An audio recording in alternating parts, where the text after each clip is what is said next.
Does a narcissist provoke you to the point of hurting them so they can play the victim? Asks Joe.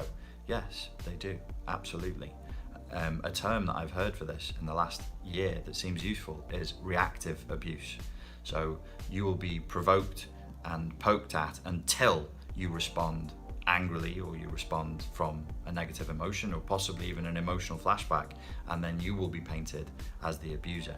If we say, oh, this person's neurotic, in layman's terms, that would be insulting and dismissive and personal, that the person's neurotic.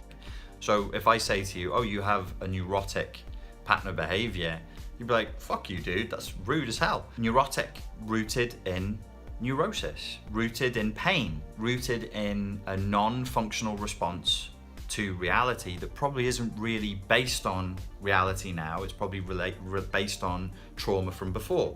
So we are coming from a chaotic, brutal, tortured past instead of just the present as it is now. So neurosis, neurotic. When an emotion shows up that is authentic, when we're emotionally literate, it has a different feeling somatically in the body and in the brain, and it produces different patterns of thought, and it moves in the body differently than when it is neurotic, when it is rooted from pain. So people will say to me, what's the difference between emotional flashbacks and emotions?